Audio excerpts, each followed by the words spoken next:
Hi traders, first of all just a quick roundup for the day. I got 50 points off the Euro US from a move just before the Dow open. So I took, what was it now? It was about 250 down to the 200 mark. So somewhere in there I just took a move out of it. Major resistance up here, and so on. Short yesterday I got about 75 points shorting that. Shorted here, got stopped out, and then shorted that. So I've got 1, 2, 3 positive trades and 1 stop out. Okay, right. Let's look at the daily on this euro.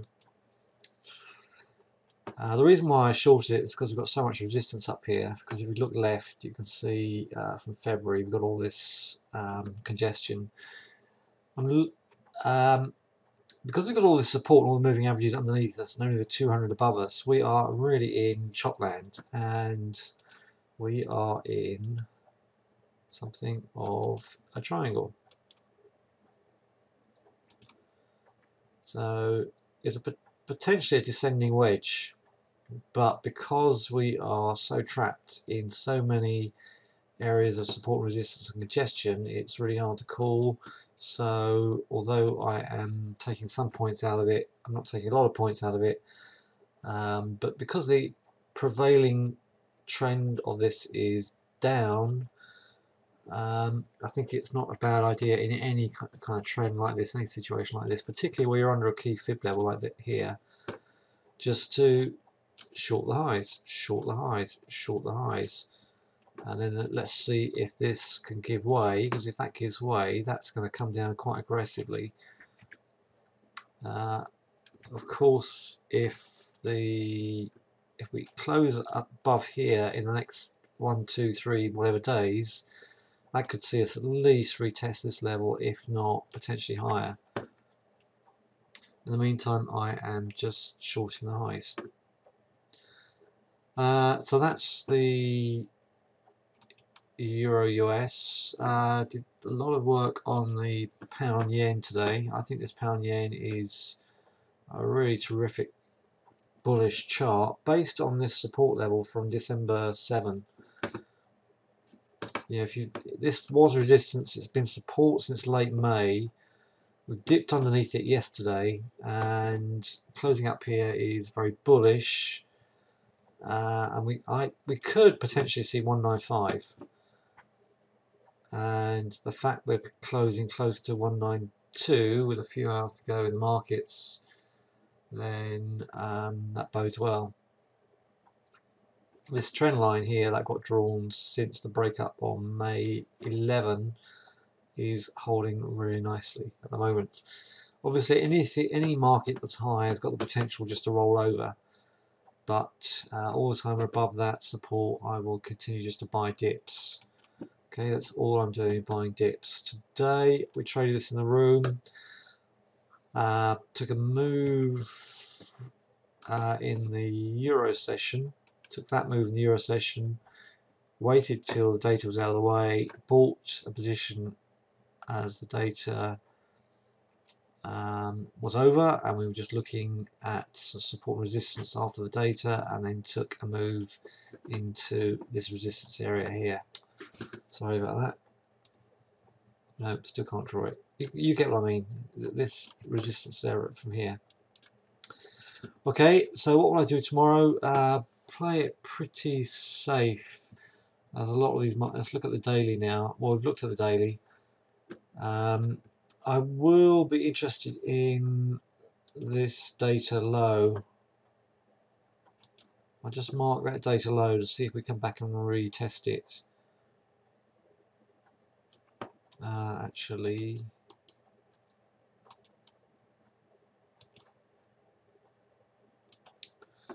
why do I use a 20-minute chart? Only because it's just that bit clearer on the 15-minute chart, but I also use a 15-minute chart.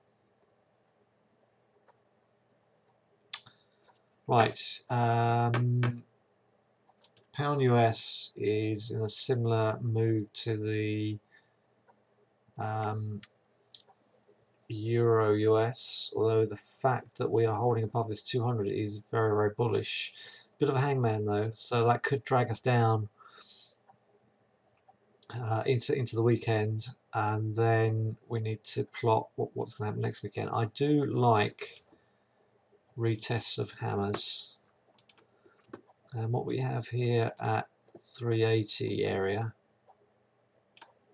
is a nice hammer, so I will be watching that like a hawk to see if that holds to buy and run up potentially into 160 potentially. Okay, and so what else do I need to look at?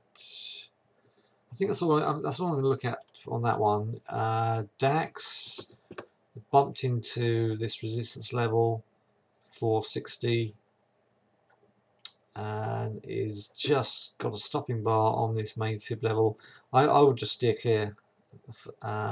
Again, watch out for a retest of this level here at some stage over the next 2 or 3 trading days to see if that is going to hold. So my bias is still to the downside. I think this is just a little breather we got going here, but I would wait until, probably not start to engage that until next week now, unless that looks particularly interesting tomorrow. Dow, obviously we've got 4 hours of trading left on this one, so I'm doing this video relatively early. It's got the potential to get back up to 18.2. We're in trouble if we can't do more than that today.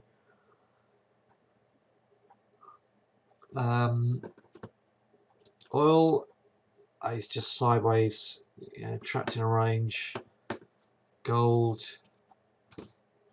is weak, I've seen a lot of strength in the dollar. I think this is, talked about this recently, how it will come into this resistance level and potentially roll over. So I think that is looking increasingly likely. Couple of stocks to look at. UAL is really struggling.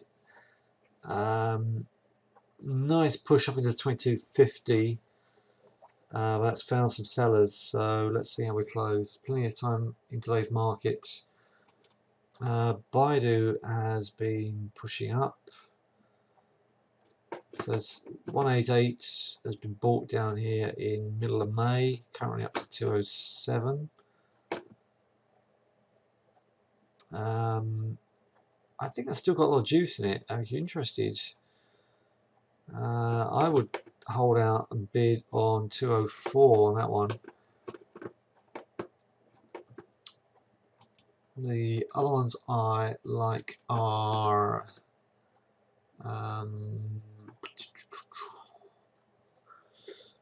let me get my notes. Baba, let's look at Baba. ISRG, I bid 492.50. So I'm waiting for this to come all the way back down here to see if I can get in this one.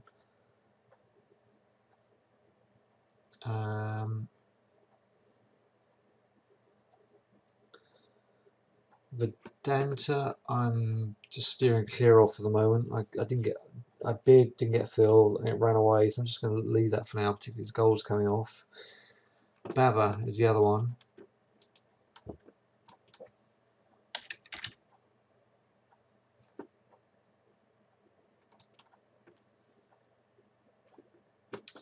Yeah, let me take this drawing off.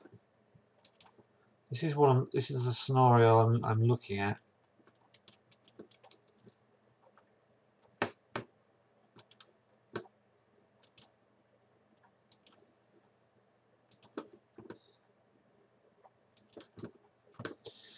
So I'm just interested in this area for obvious reasons, 87.70. So I'm going to give this time. I suspect this is getting bought here, 88.30, but let's just see if we can close above 89. Alright, leave it there. Thanks for listening and see you tomorrow. The room will be open for the Euro session only tomorrow. So we'll take a look at the pound in tomorrow's Euro session. Alright, thanks for watching. Bye for now.